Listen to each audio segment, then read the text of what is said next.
Welcome to Pasa HSIs, a podcast dedicated to everything Hispanic serving institutions.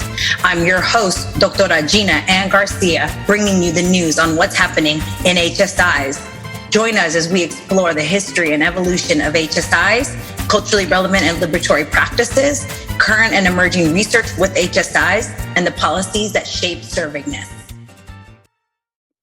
Saludos, HSI familia, and welcome to the second episode of Pasa HSIs.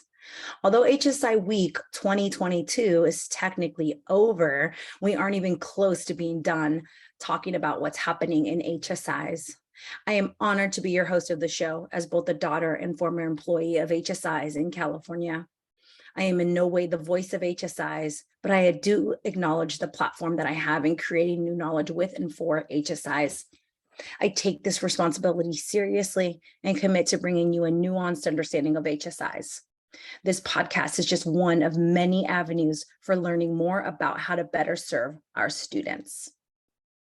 In this episode of Pasa HSIs, I talked to Dr. Lisa Petrov, who serves as the project director of a Title V grant at Dominican University called Strengthening Advising, Teacher Education, and Our HSI Identity.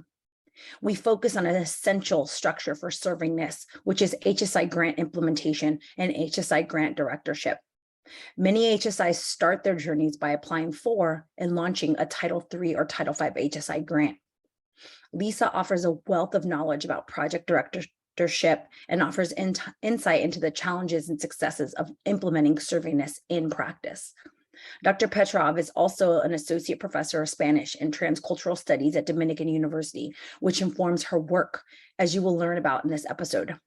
Her undergraduate and graduate degrees are in Spanish from Oberlin College and the University of Wisconsin-Madison, and her MA is in Latin American Studies from Tulane University.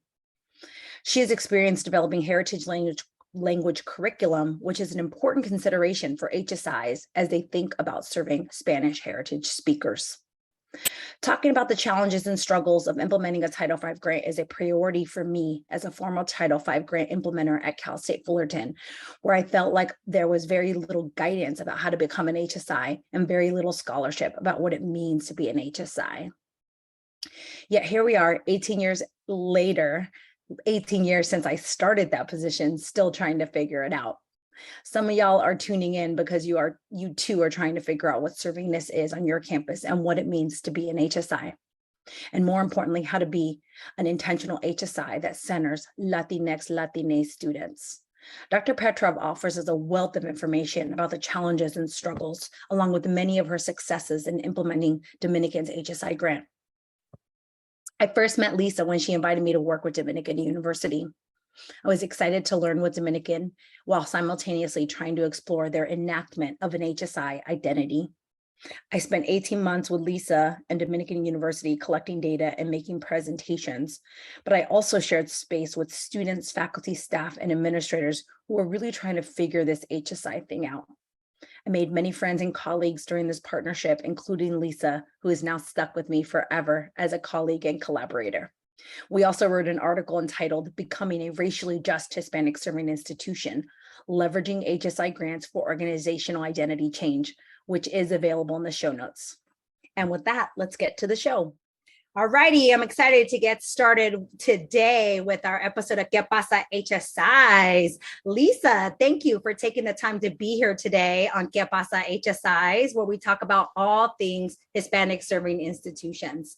But before we talk about what's up with HSIs, we like to talk about you and learn a little bit about you.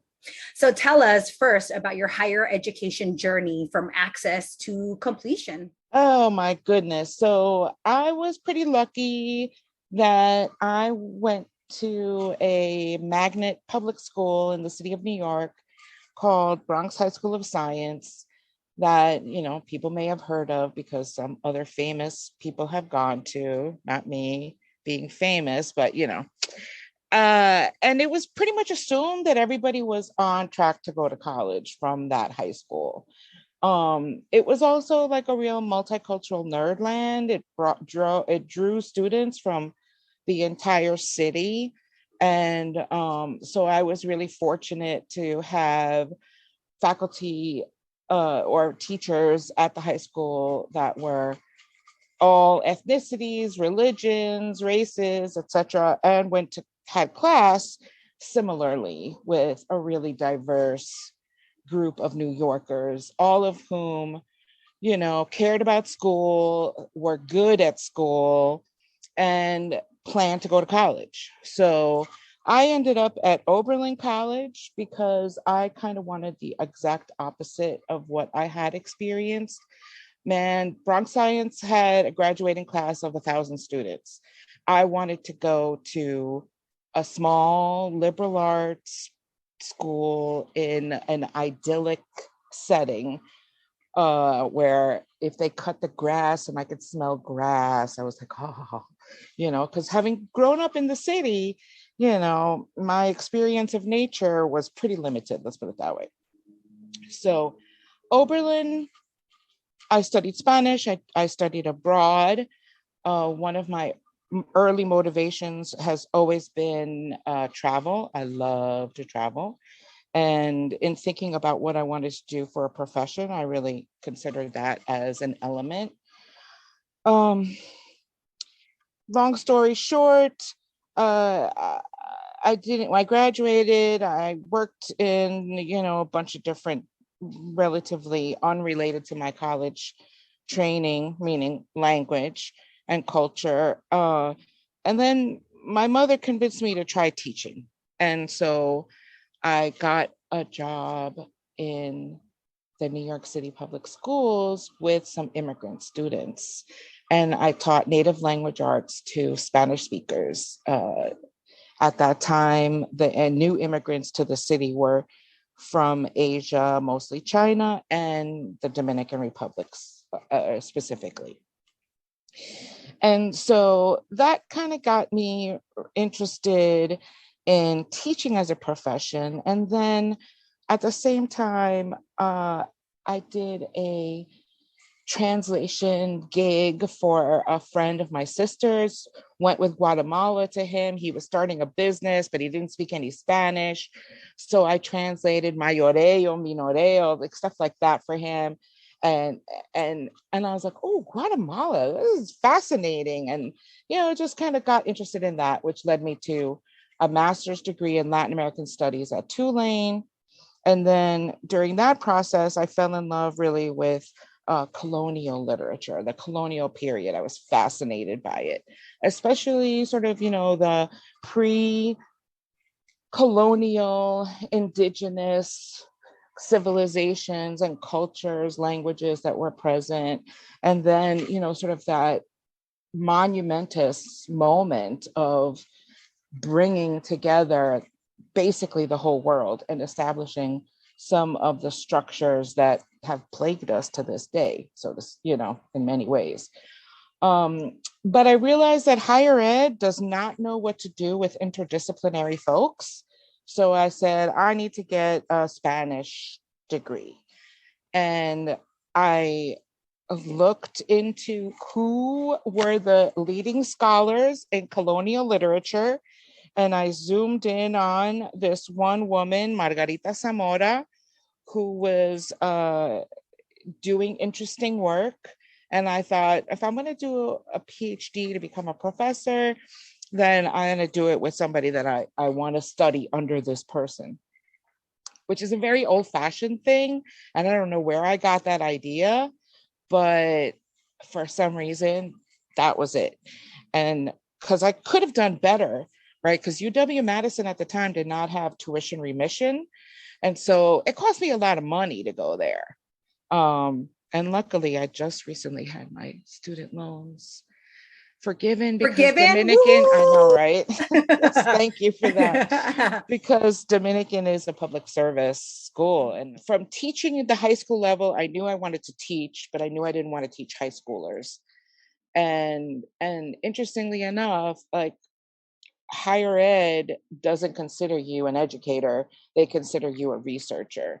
So I went into the profession for that relationship with students. And I did love, the dissertating process, the research process. Like I like that. It's not like I'm don't like the research part, but I'm more motivated by working with the students.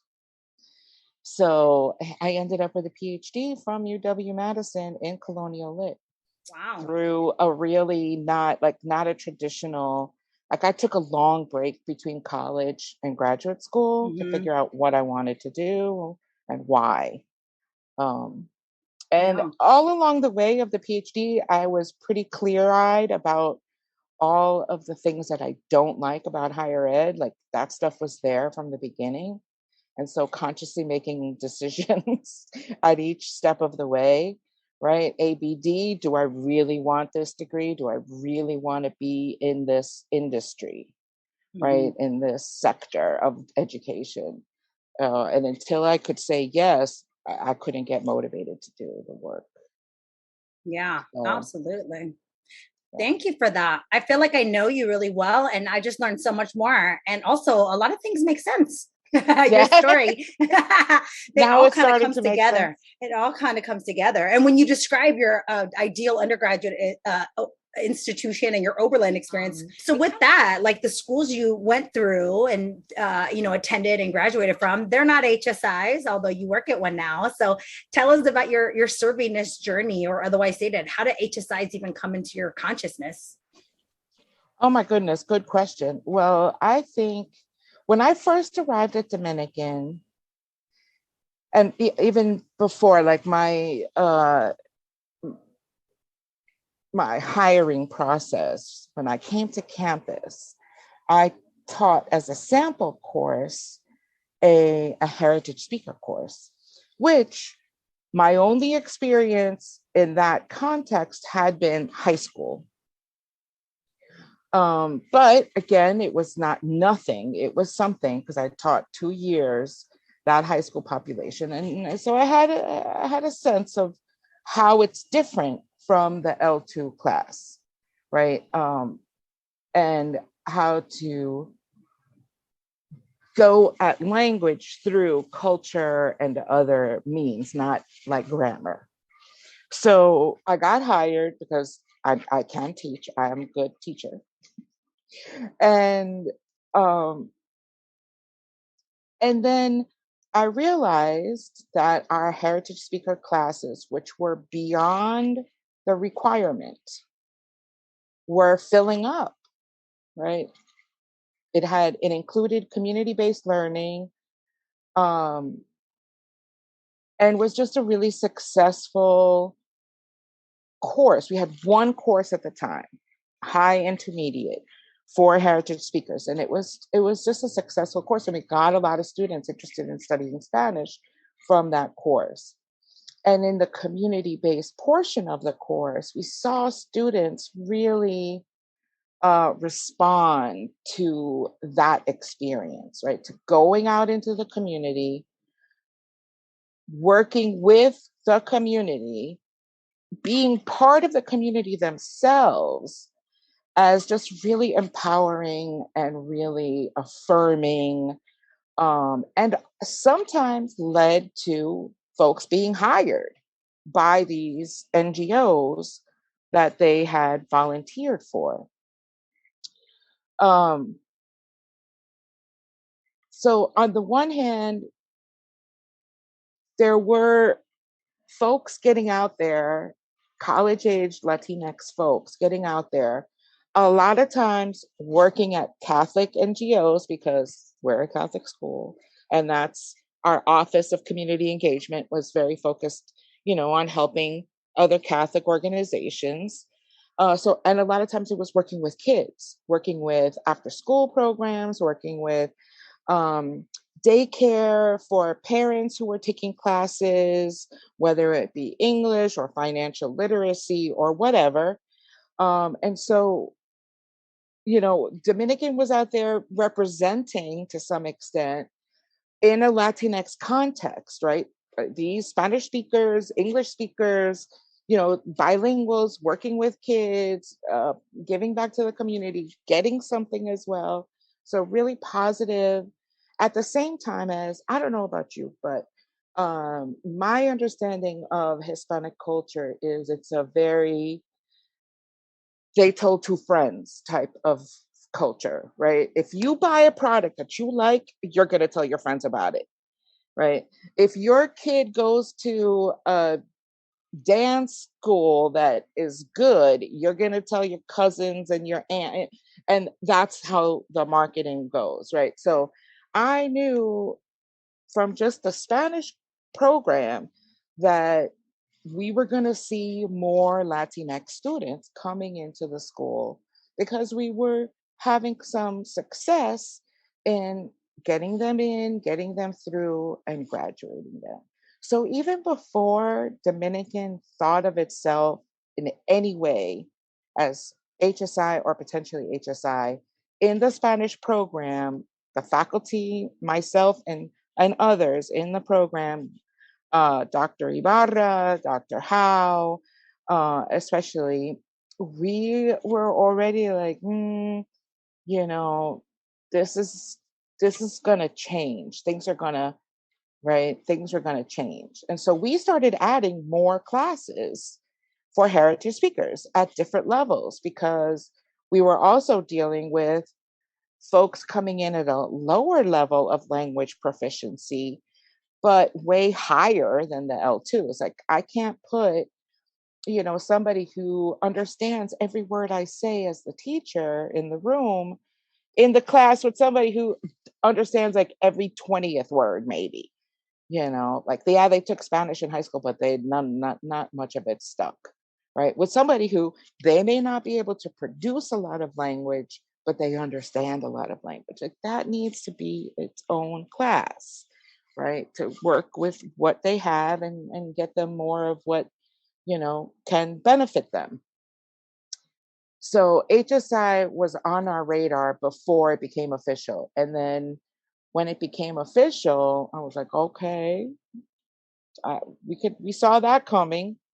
Um, but honestly, all the details of what it is, what it means, I didn't really think hard about until there was a project to implement, right? And then I did a lot of reading. I read all of the regulations and just trying to get a feel for, you know, what is the spirit behind this legislation that funds this concept slash institutional reality.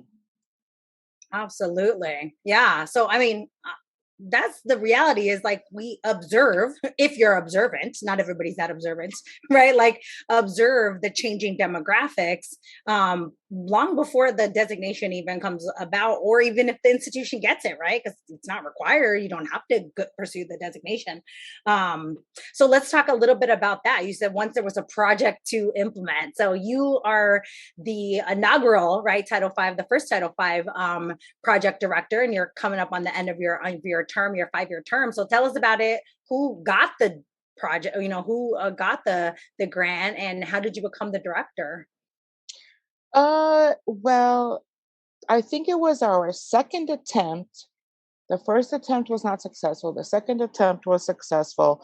The original project director was supposed to be Dr. Leticia Villarreal Sosa, who, for whatever reason, declined once the project was funded. And I was told by folks that then a few people sat in a room and had a conversation, and it seemed that my name kept coming up when, well, I think they were really thinking about who on campus consistently stands up for the students. And then knows something about HSI related issues, right? But I'm not sure what the real decision making process was. I thought to myself when I was offered, yeah, let's see what this is about. Mostly because I knew that we needed to do stuff on campus to make things better for the students. And, why not me? Because I'm not I'm not too fearful. I have some privilege as tenured faculty. I didn't have the CV and the personal experience that Dr. Villarreal Sosa had and has. But she's a colleague of mine. She's definitely somebody that I go to and look to for some guidance when there's uh, decisions that need to be made. And it's hard to tell exactly which. There may be equal in some ways and not in others. And she's one of a few people who I go to. But it was kind of a mystery because again, it was the first project, so we didn't know. And thinking about it in retrospect, we did not have the infrastructure, right? So the beginning of the implementation was like, okay, well, we need this and we need this. Oh, we don't have that. Well, we need to have that. You know. Yeah, absolutely. Awesome. Well, yeah, again, didn't know the full story. One day I'll talk to Dr. Villarreal Sosa. I'll get her on an episode because I do very much enjoy her too. And I'd love to hear her perspective. And she's doing great work on campus too around servingness. So let's talk a little bit more then, because I think it's interesting that you're like, I became the director. I met you right as the director and in working directly with you. I would say you've done a great job and you have a lot of great qualities that have made you successful, right? And part of it is the trust on campus, right? People trust you, people name you as someone they trust and they're willing to follow. And also you're willing to ask questions and not be quiet and sit down and sit in the corner, which I think is, things I would just quick say an assessment of what has made you successful as a director. But what do you think? What have been the key elements to your successful grant implementation for those listening who are trying to figure out, how do we do this? We just got this new grant and we're trying to figure it out. What are some of the tips you would offer? Yeah. Yeah. Well, I spent the first few months just reading and rereading the project description since I was not part of the process of writing it up. And then also reading the regulations and knowing what can and can't be done with the federal funds, right? Having a pretty clear idea of what's not allowed, what is allowed. And then the project, because it's the scope and the goals of the project that you have to keep in mind for everything, right? It's just having a really clear idea, not necessarily of all the specifics in the narrative, but definitely you need a good logic model, right? You need a good idea of what your inputs are. You need a good idea of what the framework is that has determined what the inputs are. And then zero in on what you can get done. I think I always wanted to, hit the ground running in the sense that start planning, start doing, start paying for things fast so you can gather up some momentum, because I think the getting going can be difficult just because you literally have to create something from what's generally speaking nothing. Right. So that takes a little bit of finessing because it's happening within institutional structures that are not designed for that to happen. Unfortunately, that's one of the key issues higher ed needs to really deal with is its own, like everybody's, oh, we pivoted so well during COVID-19. We went from in person to online. Well, but if you were teaching the same exact way online that you do in person, and then you didn't really do much. That's just a a medium change. People were still lecturing and the students are still sitting there with their cameras off, not paying attention. So really making changes, that's tricky. But the logic model is a foundational piece. Like that, if the project has a good logic model and you say, okay, I'm going to start with what are the inputs for the logic model, which in my case, which a lot of student workers, bilingual, bicultural student workers, right, which we had lots of, some digital supports, things like that, right? Then you can get started and get momentum. And all it takes is one or two successes, right? And then after that, everybody pretty much wants to be a part of it, because once you're having some success, then, who doesn't want to jump on it, right? Um, Another thing I would say that is helpful, especially at the beginning, is to just be a little bit more bold than you're comfortable with, and push people a little bit farther out of their comfort zone than they're comfortable with, just because, again, that first strike is a key, right? It should be bold. It should be have a vision, be backed up by the project, the logic model, etc. Like all the data that says why you need to do this should be there. Um, but because once you get started and you've done and you start doing things, then the institution, the system will start to figure out ways to like contain you and contain the change that these dollars are going to make. Why? Because higher ed is afraid of change. It's adverse to change. It's I mean, as an industry, as a sector, it is, I mean, everybody knows, like, it just takes forever to do even the simplest things, right? Committees are the way for things to just slow down to an even more snail's pace, right? So the more you can do quickly and the more bold it can be, the greater your momentum will be, and the more likely it is that you will be able to maintain some movement, despite the fact that a lot of things will start to come in and contain what you can do, right? Right. I've already seen that just from my project to the other projects, right? How some of the other projects haven't been spending their annual budget because things are not approved for spending, and it's like we my attitude always was, so these are pilots, we're testing things, right? We're testing what it can work at our institution, because okay, you as a researcher know that the research is built on a host of small samples of experiments that are contextualized, right? What may work at one school might not work at another because things are different, right? So you can take it as, this worked at this school, let's see if it'll work here.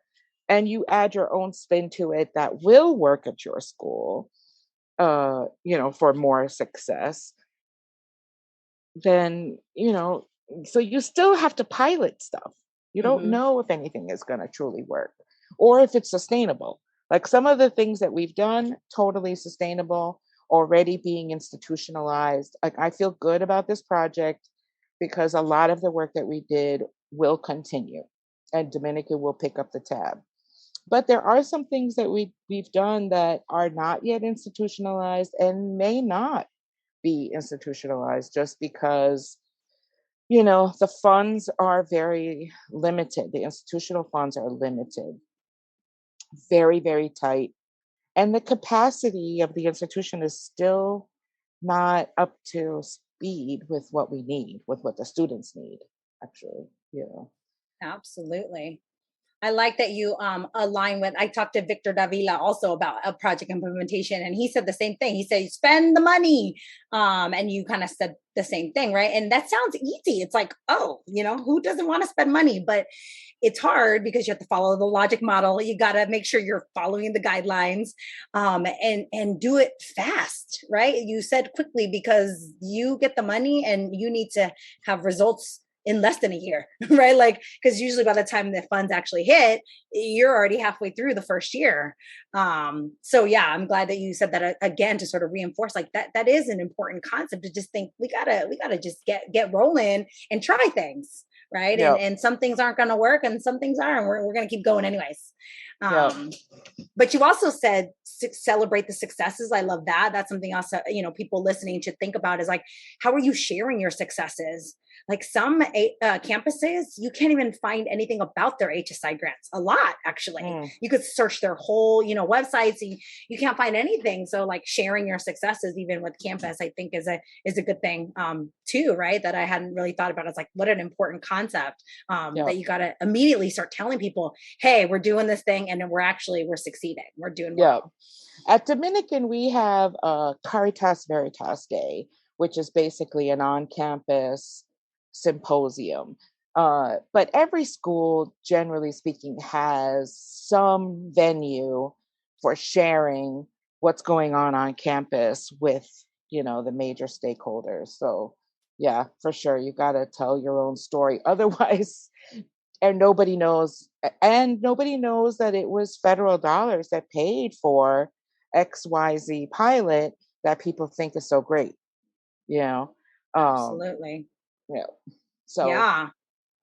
So sharing your story, but also you said institutionalizing. Any thoughts on that? Like, as far as a successful outcome of a grant is institutionalizing, how do you do that? How does that happen? Well, that's, that's hard, because by definition, an HSI is, generally speaking, a resource limited institution. So, the bottom line is always on everybody's mind. I think the institutionalization part comes with having the right VPs arguing for the need for whatever the project is paying for, to the VPs or the whomever is in charge of finance. I remember the first meeting I had with the business office. I had to basically say, because the question was, well, what if we don't want to institutionalize any of this? And I'm like, well, then expect to not get funded again. Because if you're just going to take the $3 million, spend it, and then not actually maintain anything that was paid for to improve student measurements, well, then you're not going to get funded again, or very often, or for very long. Right. And that kind of, I was like, oh, okay, that makes sense. So, and I think as decisions get made about what to fund, what to pilot, those are VP level decisions. Those folks need to be wanting to try things that they think they will want to sustain. If the data shows this wasn't very effective, or it wasn't worth the costs, okay, then you don't do it. But in most cases, these projects are conceptualized based on research that shows what works, right? So it's a question of bringing the resources to the institution that otherwise can't afford to do some of these things, but can plan to afford them if there's a timeline. 5 years is enough time to make that happen. But you really need to think about institutionalization from the start of the project, in the sense that you don't want to be creating things that are not going to be value added, right? So it's tricky, because and for a project director, like, so for a person like me, I'm not a VP. I'm faculty, even with tenure, but whatever, just a regular old faculty member. And having to bring up to VPs and having to speak on behalf of, say, the taxpayer, of like, this is also ethical, right? How are we going to spend these taxpayer dollars in ways that bring us results and that help us, as the grant says, strengthen the institution, right? I mean, the DHSI grant, the developing HSIs, is just that. It's to strengthen the institution, right? Keeping the students, retaining them, graduating them, getting them to be able to graduate in in around 4 years, right? Um, you can't do the same things you've always done and improve your measurements, right? So what can we do that will get to that? And some of it works great, others it's not as clear. Like, for example, COVID-19 came in the middle of this project and really threw a wrench into some of what we planned to do, right? We had plans to work with a community college on transfer rates for teacher ed students. A lot of the work that was in our teacher ed development, which was the what do they call it, like the competitive priority that year. Some of that work we couldn't do because everyone was in emergency mode, right? Like, how can you increase collaboration during a time when everybody's just freaking out about how do we teach and how do we get people from, how do we keep people from catching this virus and being sick?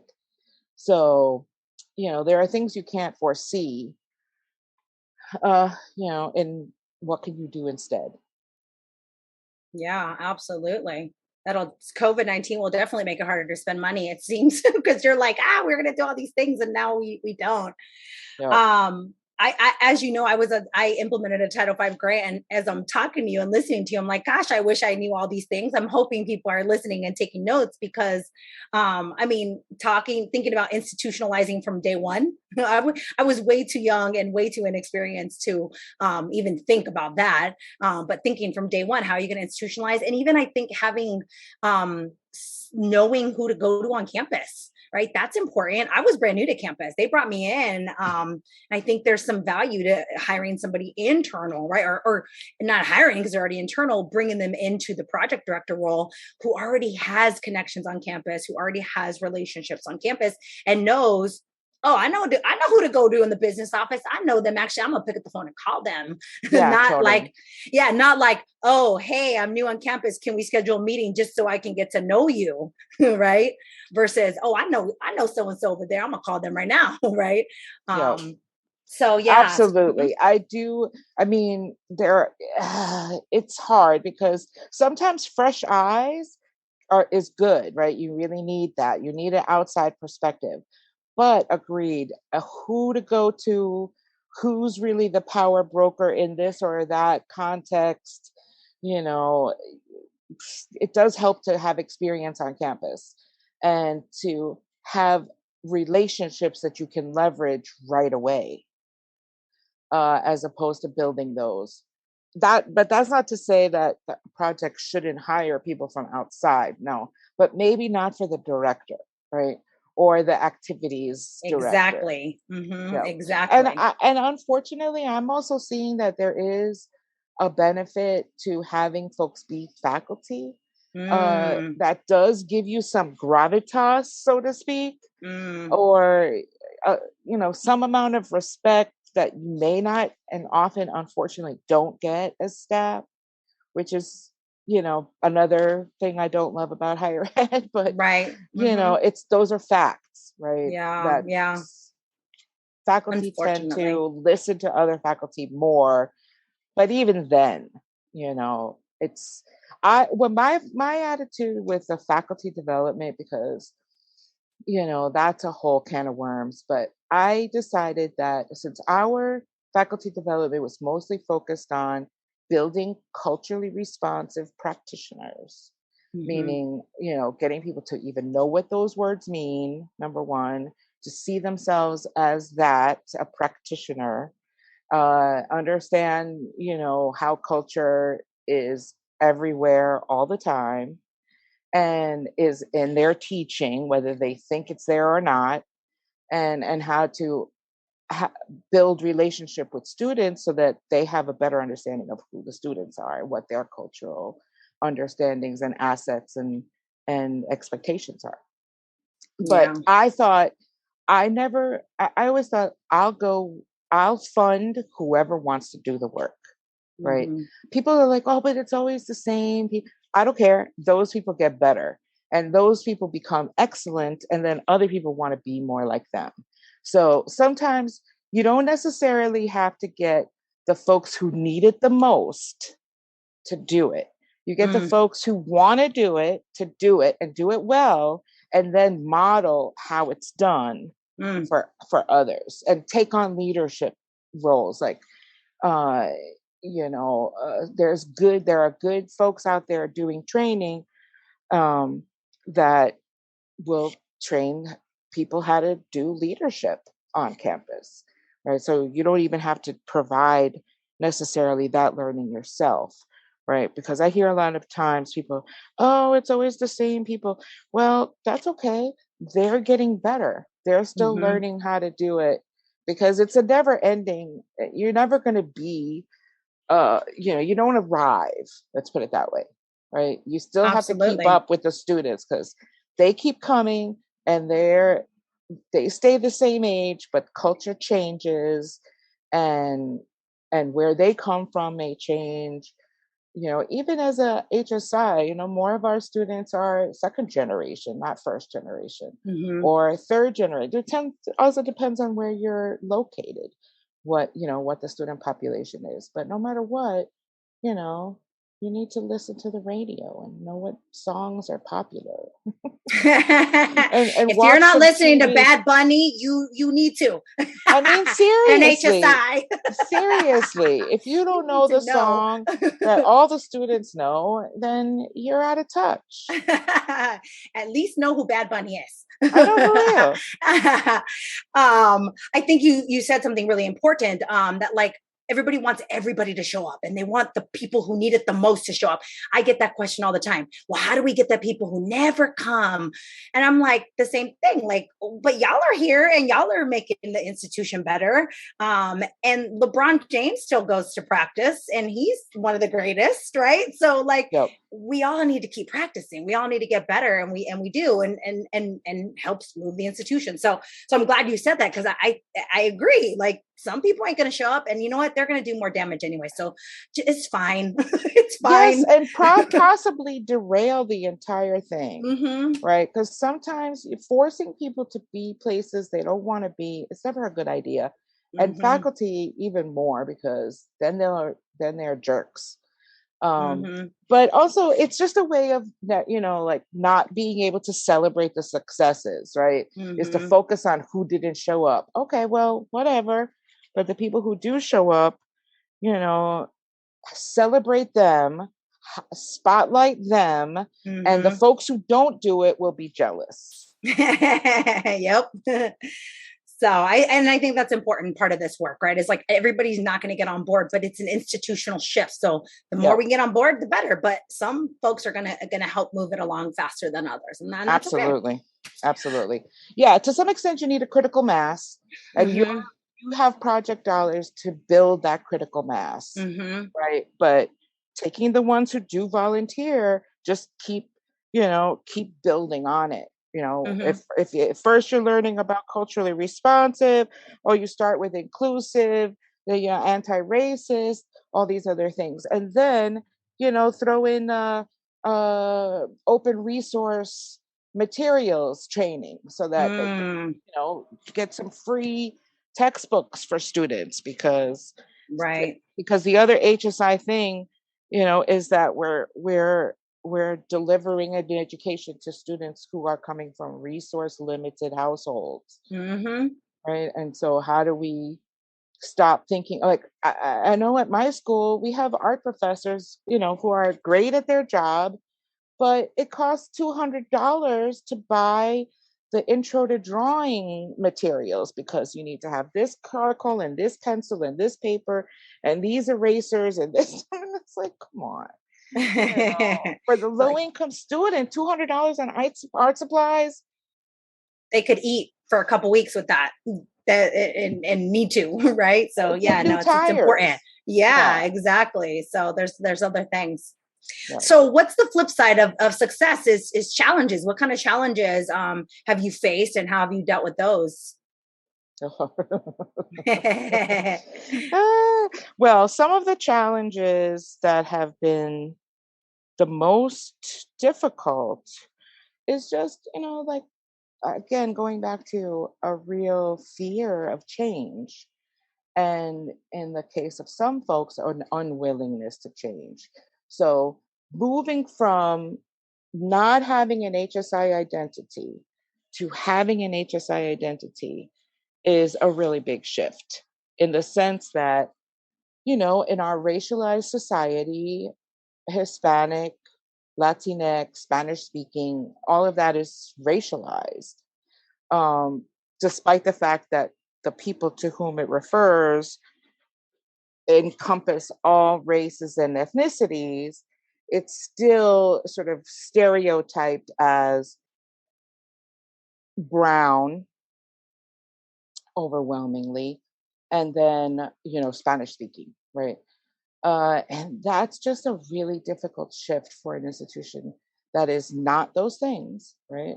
Dominican has a long history of being, accessible to immigrants, accessible to first gen, but overwhelmingly white, overwhelmingly Catholic, and even if not middle class, aspiring to middle classdom, right? And so, that's just really, really hard. And it's not even just hard for the institution, meaning the president, the VPs, but the faculty, right? It's difficult for some faculty to conceptualize that the school that they teach at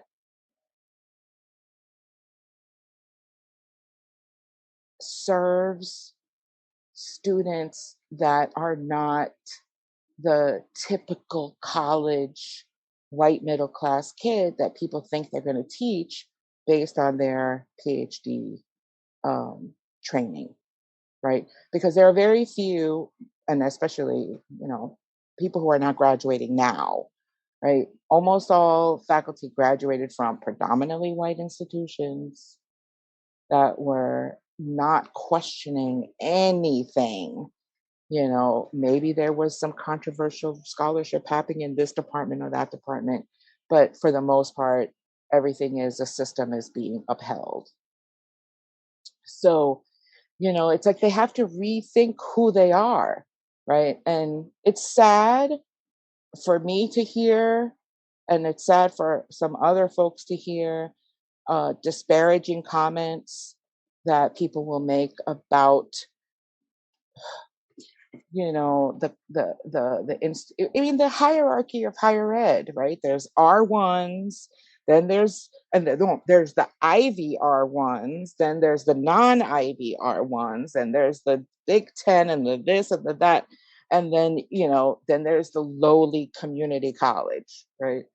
And it's just sad for people to buy into that and feel like, if we're not teaching XYZ type of student, then we're not this or that type of institution, right?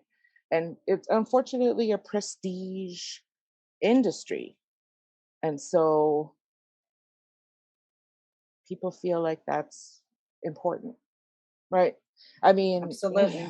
yeah, I never bought into that, because to me, I have too much worker consciousness before I came into higher education. Like, I was already somewhat of a Marxist before I was ever in higher ed. So Hmm. I could always be like, oh, yuck. I hate all of that personally.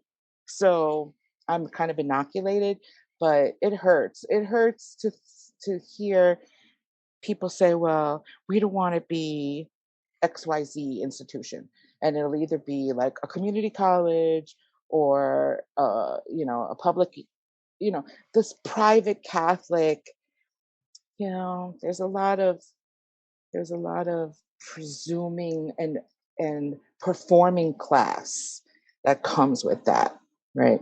Right. Where even if you are broke, you still might have champagne toasts so that you can perform class. But Hmm. you know Yeah, that's interesting. But yeah, that's higher ed does what it does, right? And we see that happening within HSIs as well. yes, Like everybody wants to be the best or the super yep, or whatever. And it's like, why don't you be the best at serving low income Latino students, Spanish speaking, immigrant, first gen, right? All these things. when is that going to be celebrated, right? When is that what we're celebrating, that we're those things, right? Versus, well, Dominican will come out with its, we are number one in social mobility, blah, blah, blah. And social mobility is just, double speak for we graduate poor students, but, and there's nothing wrong with that. If students are coming to college to be able to get a better paying job with more benefits than say their parents have, there's nothing wrong with that, right? Or if they're coming to college, to get a good job by their own definition, more power to them. There's nothing wrong with that. But at the same time, I don't think we should all just non-reflexively be reproducing the capitalist, neoliberal, etc. talking points of work hard, and you too will have a middle class life. I think at this stage in the United States, a lot of the youth are seeing that already to be somewhat hollow. And they're looking for social justice in the sense of real change, right? They want to see equity. They want to see justice, right? And what we're serving up is mostly equality and charity. Absolutely. And that's sort of intertwined with this Catholic institution and our Catholic ideology, which is one of the things I have found really interesting in working with y'all, right? Is like, it's wrapped up in this like long-term identity, right? About like what we're about and what we care about, right? Ultimately at the end of the day.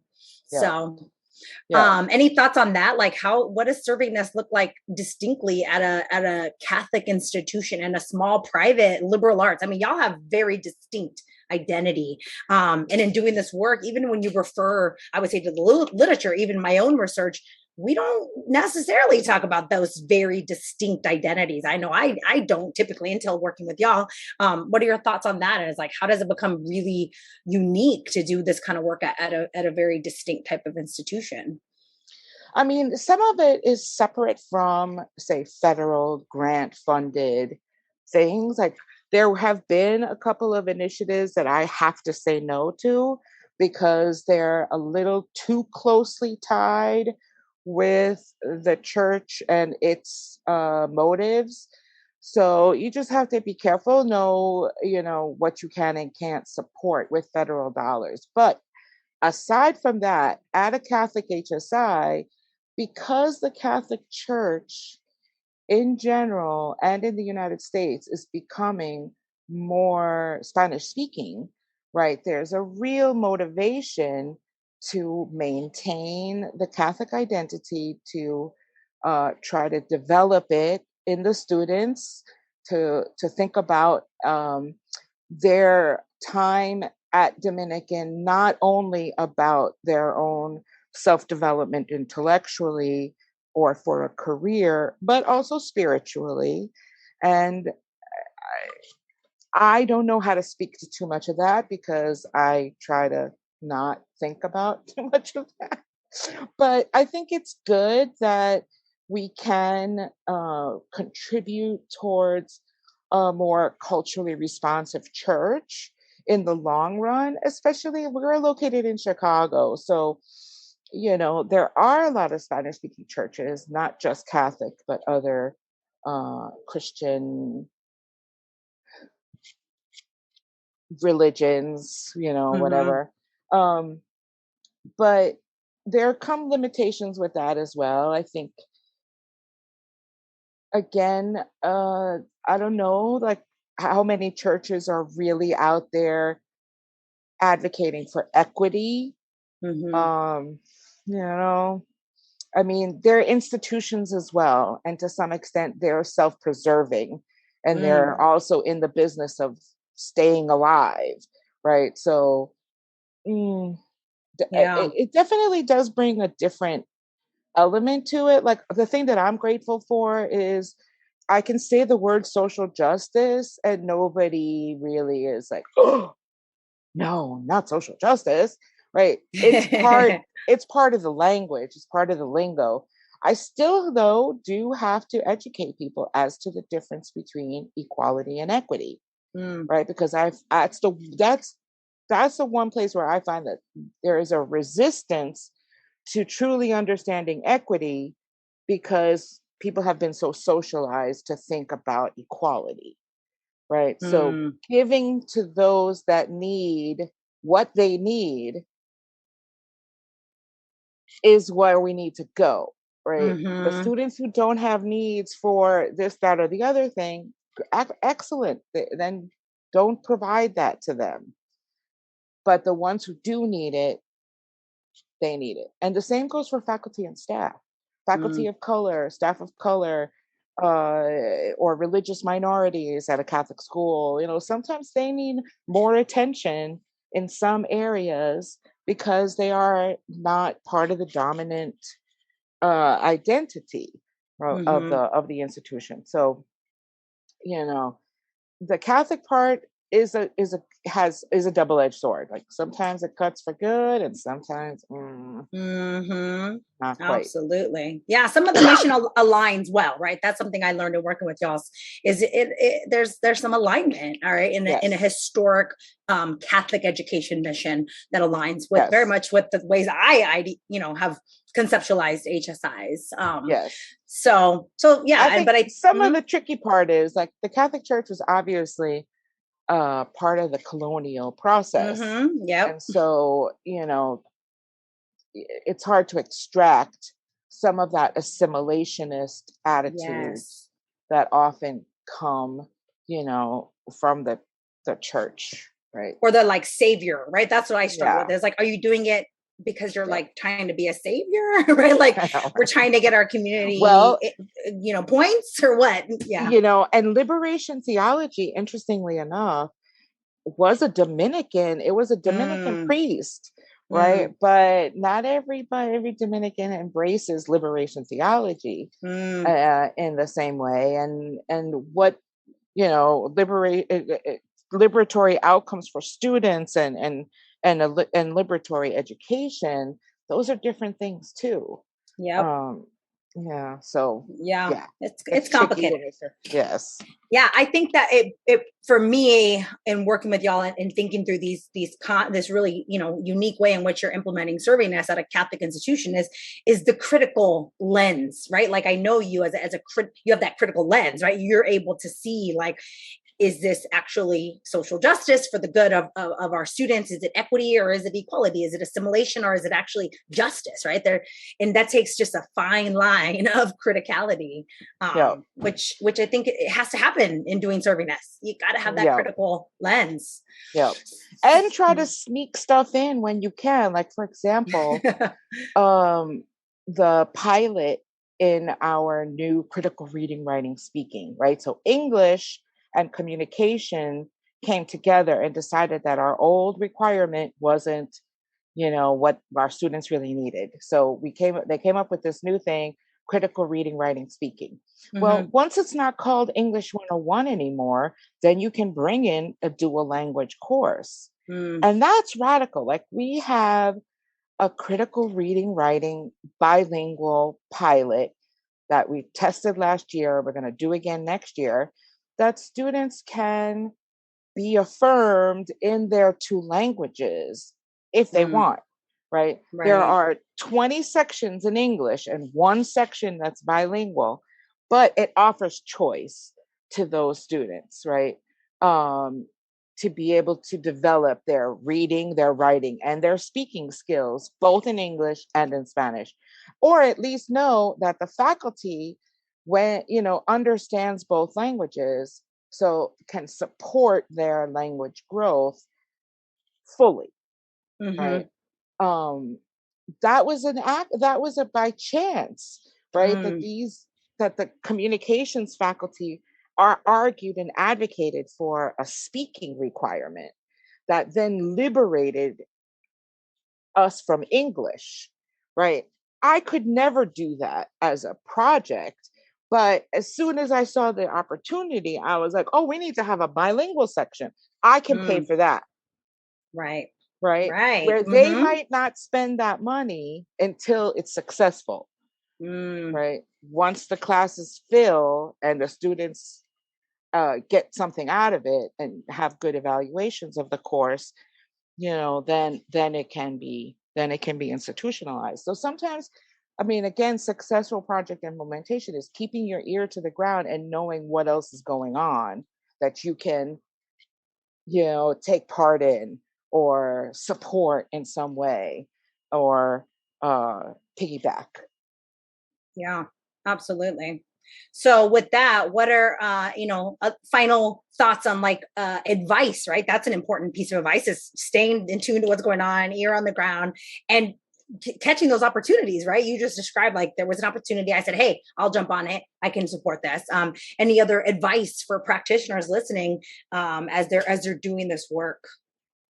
Well, I mean, kind of like I kind of hinted at it earlier, but you need either an advisory board, official or unofficial, or some kind of HSI task force, official or unofficial, to help give you more information than you have just as one person, right?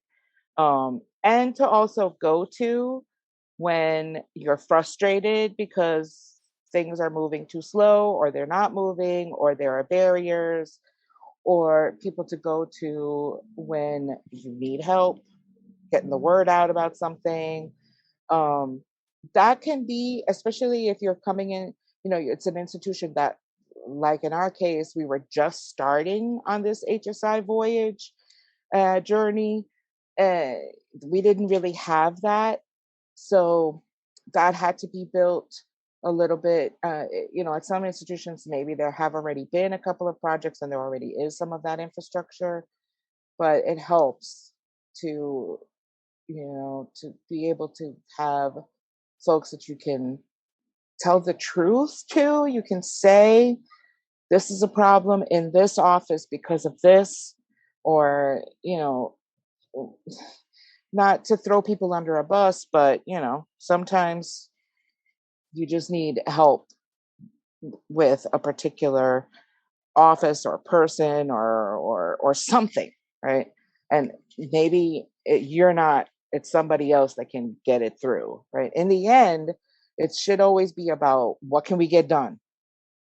You have 5 years. 5 years go by so fast. I can't believe it's been 5 years. It went by so fast, and so you need, Absolutely. yeah, you need some input, a sounding board. Sounding board. Don't go at Excuse it. me. Don't go at it on your own. No, and your own like cheerleaders. They're like, "Hey, you did it! We did it!" Or crying on each other's shoulder. You need a little bit of both. Yes, So to go yes, along with that a little bit, I want to talk a little bit about this idea of external influences, like what helps us do this work or hinders us.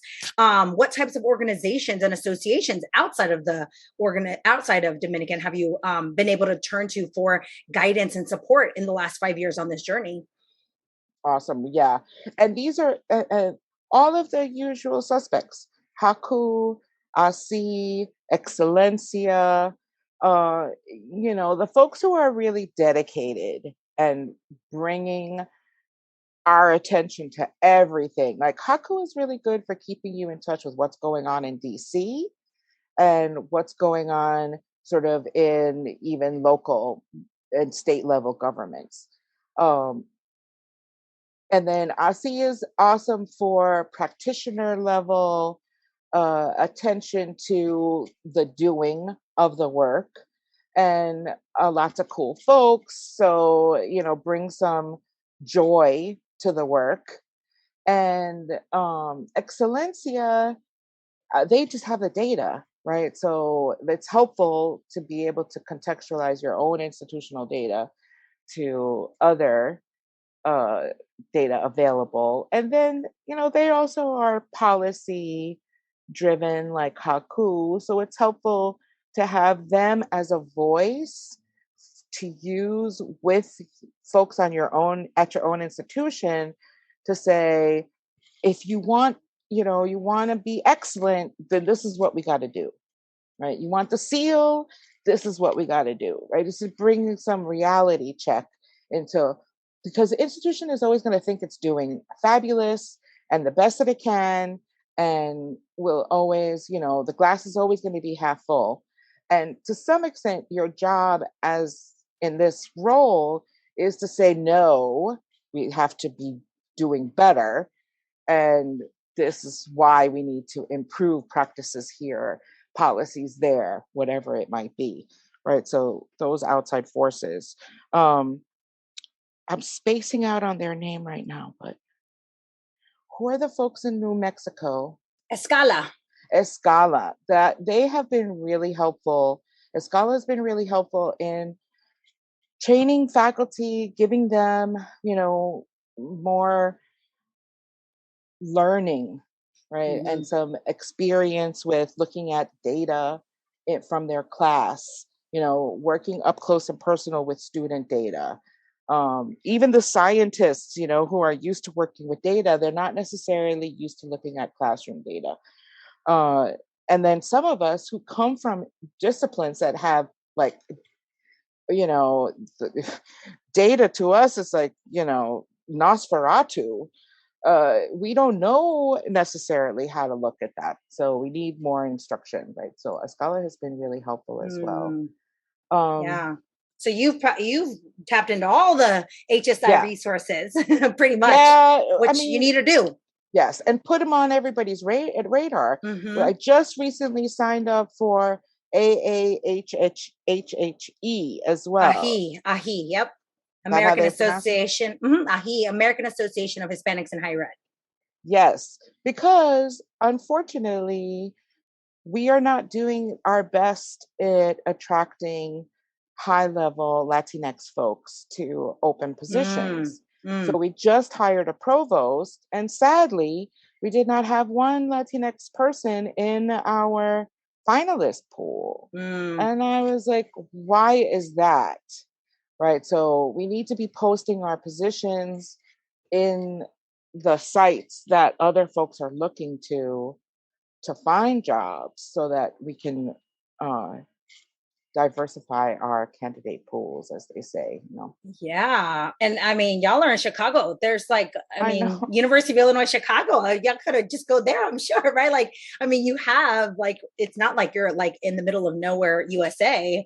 But still, right? Like people don't necessarily know y'all, right? It's that storytelling of that they might not even know, that you have positions or that y'all are kind of cool and doing some cool stuff at Dominican.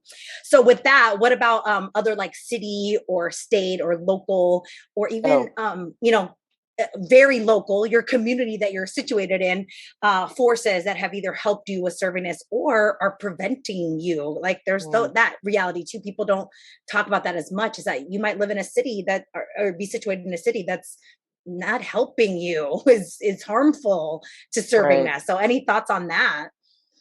I mean, what city is really doing it right? I mean, Chicago, it's built on a foundation of segregation, which is never good for this kind of work.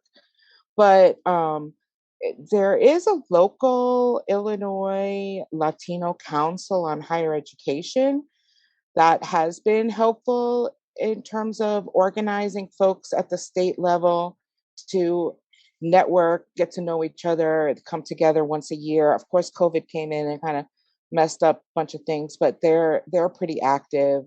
I try to keep my ear to the ground on like the pipeline stuff through LULAC, which I became a member. Even though I'm not Latino, I was like, whatever, I don't really care. I'm just going to give them my $40 so I can be on the distribution list and go to a meeting every once in a while.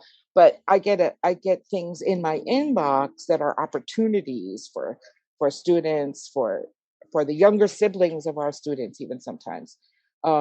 Knowing that, this is a pipeline. Higher ed, you cannot wait until they're 18, 19 to start talking about going to college, right? It needs to be in middle school at the latest, even. How Chicago? I mean, the thing is that there are the beauty and the privilege of being in a major metropolitan area that has a significant population of African Americans, Latinx, Spanish speakers, miscellaneous white folks from all over is, there's a lot of resources out there in the community for students as well as to reach students, right? So if Dominican can do anything to develop its HSI identity going forward, it would be to just get out there more in the community and be more involved in some of the spaces. Like, there's a Hispanic Chamber of Commerce. Does somebody go to their annual gala and shake hands and get business cards? I don't know if anybody does that. I know I'm not doing that. But if we have career related grants, and somebody needs to be doing that. So, to some extent, I think our next phase is developing a more centralized, strategic oriented office of HSI initiatives to help guide folks. I just worry a little bit about what kind of authority that office might have to kind of really push folks in specific directions and not just be like suggesting. Absolutely. Well, this has been really fun conversation. I've learned a lot, and I already knew a lot about you and your work, and I still learned a lot. But the last question for everybody is always the same, and it could be a long statement or it could be a quick response. It could be in English or Spanish. But the final question is, ¿Qué pasa, HSIs? Pues lo que pasa es que esto es todo un trabajo, una guerra, una batalla, lo que quieras. It's just work. And ¿qué pasa, HSIs? We got to keep our eyes on the prize, which is getting the students to and through the university experience and onto whatever their hearts desire, because they deserve it. And that's, what else do we have to do but to do that? Absolutely. Love it. Thank you for that response. And thank you for being a guest here on ¿Qué pasa, HSIs? My pleasure. Thank you so much for having me. Always good to see you.